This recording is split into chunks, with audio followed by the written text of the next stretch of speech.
Zahid Hamidi dan Tokhmat wajar undur diri.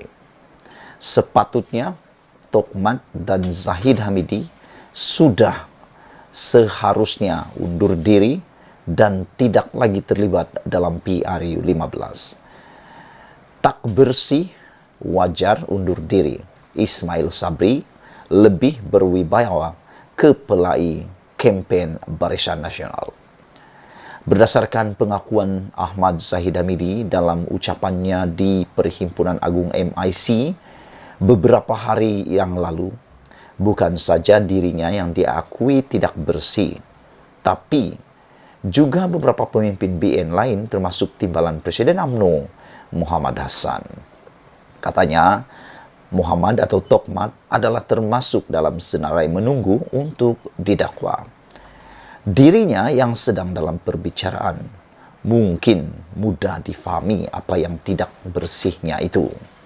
Tapi barangkali Zahid Hamidi juga tahu apa yang tidak bersihnya timbalannya itu. Kalau tidak, takkan beliau berani menyebutnya secara terbuka di depan kamera. Kalau kita kecundang, nasib kita lebih buruk daripada PRU 14 lalu. Bukan saja akan kena dakwa, tetapi juga Tokhmat yang namanya turut dalam senarai untuk didakwa sama. Bagi mengelakkan semua itu, Barisan Nasional mesti menang dengan dominan dalam PRU 15 akan datang. Itu kata-kata Zahid Hamidi dalam videonya yang sekarang ini tular di mana-mana, bertebaran hingga ke ceruk pedalaman kampung di seluruh negara. Dengan apa yang diucapkannya itu, yang semua orang faham bahwa beliau dan Tokhmat adalah tidak bersih. Kedua-dua mereka sebenarnya tidak patut lagi mengepelai kempen BN dalam PRU 15 kali ini. Zahid Hamidi ialah Presiden UMNO dan pengerusi Barisan Nasional, manakala Tokhmat adalah timbalan Presiden UMNO, timbalan pengerusi BN dan pengarah pilihan raya Barisan Nasional. Keberadaan kedua-duanya yang diakui sendiri tidak bersih oleh Zahid Hamidi itu pasti menjadi persoalan di mata pengundi. Lebih-lebih lagi jika mereka turut bertanding sebagai calon. Mereka bukan saja meletakkan Barisan Nasional dalam keadaan yang diragui. Bahkan dengan bertanding pula, ia menjadikan seolah-olah mereka ada kepentingan dalam kemenangan yang ingin dicapai BN, yaitu untuk melepaskan diri daripada pendakwaan. Oleh kerana video ucapan Zahid Hamidi itu sudah tersebar luas ke seluruh negara, selain rakyat di bandar dan separa bandar lebih dulu menontonnya, malah pengundi di luar negara juga dapat menontonnya. Ini dengan sendirinya meletakkan peluang kemenangan BN tidaklah lagi secerah seperti sebelum ini. Tidak ada pengundi mahu memberi undi kepada Barisan Nasional lantaran mereka sedar kemenangan yang dicapai hanya akan digunakan bagi mengelakkan diri kedua-dua pemimpin itu khususnya daripada sebarang pendakwaan. Bagi mengelakkan nasib buruk menimpa BN, Zahid Hamidi dan Tokhmat bukan saja tidak wajar bertanding lagi, malah wajib menyerahkan tugas mengepelai kempen Barisan Nasional bagi PRU 15 ini kepada Perdana Menteri sementara, yaitu Ismail Sabri Yaakob. Sebagai Perdana Menteri sementara dan poster boy, Ismail Sabri mampu membawa lebih keyakinan kepada BN jika beliau diamanahkan memikul tanggungjawab tersebut berbanding Zahid Hamidi dan Tokhmat yang tidak bersih itu. Lebih berwibawa lagi, tidak seperti Zahid Hamidi yang masih ada kes mahkamah dan dirinya diakui sendiri tidak bersih bersama Tukmat, Ismail Sabri sebaliknya tiada apa-apa kes yang mencalarkan image-nya. Sabudin Husin. Sebelum kita berpisah, sila tinggalkan komen Anda, share video ini. Kita jumpa lagi. Bye-bye. Selamat petang, salam sejahtera. Selari dengan amaran Zahid Hamidi di himpunan MIC, membebaskan Najib sepatutnya jadi manifesto utama BN. Aku pasti kamu semua sudah melihat video yang tular itu berkaitan dengan ucapan Zahid Hamidi dalam perhimpunan MIC apabila Zahid Hamidi mengatakan next U-turn, next is U-turn. Dia kata giliran-giliran seterusnya kepada Tokmat, kepada pemimpin-pemimpin MIC dan pemimpin-pemimpin UMNO yang lain. Apabila tular video itu, ramai orang menganggap, mempunyai persepsi, menyatakan bahawa tujuan PRU 15 diadakan adalah untuk menyelamatkan diri Zahid Hamidi dan geng-geng kluster mahkamah yang lain daripada pendakwaan di mahkamah.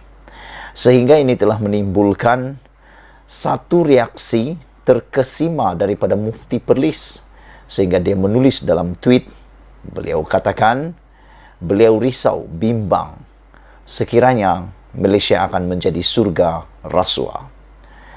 Walaupun berada di penjara dan berstatus banduan, UMNO bahagian Pekan dilaporkan masih meletakkan Najib Razak sebagai calon dalam PRU 15 akan datang. Najib disenaraikan bersama 4 yang lain untuk bertanding di kerusi Parlimen Pekan. Keputusan UMNO bahagian Pekan yang dianggap pelik itu lantas membuatkan Ketua Pembangkang Anwar Ibrahim menyindir agar mereka diberikan sesalinan buku perlembagaan negara. Peguam UMNO juga seharusnya memberi nasihat kepada UMNO bahagian Pekan, tambah Anwar lagi. Namun demikian, di sebalik itu diberitakan isu untuk membebaskan Najib tidak akan diletakkan sebagai sebahagian daripada manifesto BN dalam PRU 15 kali ini. Ketua Pemuda UMNO Dr. Ashraf Wajdi Dusuki dipetik sebagai berkata, perkara itu tidak pernah menjadi perbincangan dalam BN. Katanya, BN tidak akan meniru seperti apa yang pernah dilakukan PH dalam PRU 14 lalu yang menjadikan pembebasan Anwar sebagai antara manifestonya. Lalu, di mana sebenarnya pembelaan UMNO dan BN terhadap pemenjaraan Najib? Bukankah sebelum ini UMNO dilaporkan begitu sedih dan kecewa dengan nasib yang menimpa bekas Perdana Menteri itu? Kalau sedih dan kecewa, kenapa tidak dibela Najib? Habis, untuk apa UMNO dan BN menang PRU 15 nanti? Sepatutnya, jika UMNO dan BN benar-benar sedih dan kecewa dengan pemenjaraan Najib yang kononnya dicampuri banyak elemen ketidakadilan, membebaskan bekas Presiden UMNO itu mesti menjadi antara agenda utama dalam manifesto yang akan dibentangkan kepada rakyat. Lagipun, menjadikan pembebasan Najib sebagai manifesto adalah selari dengan ucapan Presiden UMNO Ahmad Zahid Hamidi di Perhimpunan Agung MIC baru-baru ini yang menekankan bahawa BN mesti menang PRU 15 akan datang untuk mengelakkan pemimpin-pemimpin BN daripada didakwa di mahkamah. Kalau BN kalah dalam PRU 15 nanti, nasib kita akan jadi lebih buruk daripada PRU 14 lalu, kata Zahid Hamidi. Bukan saja saya, Tokmat, Tan Sri Vicky, Saravanan, Wee Ka Siong, Hishamuddin, semuanya dalam senarai untuk didakwa, demikian antara amaran Zahid Hamidi. Untuk itu, Zahid Hamidi yang masih berdepan 47 kes perbicaraan di mahkamah memberi amaran BN tiada pilihan lain melainkan mesti menang dalam PRU 15 nanti. Tetapi, kenapa dengan kemenangan dominan BN yang begitu diharap-harapkan itu, hanya nama-nama tersebut saja yang ingin dibela? Mengapa Najib diketepikan? Bukankah kesalahan Najib juga berkaitan rasuah dan pecah amanah sama dengan kebimbangan Zahid Hamidi terhadap kemungkinan pendakwaan dikenakan atas nama-nama yang disebutnya itu. Ini sudah tidak adil. Ini sudah tidak adil. Ataukah ini membayangkan jika selepas BN menang nanti, Najib akan terus dibiarkan berada lebih lama dalam penjara supaya yang berkuasa di luar tidak tergugat kuasa mereka? Ditulis oleh Sabudin Hussein. Sekian dulu untuk kali ini. Jangan lupa tinggalkan komen Anda, tekan butang subscribe.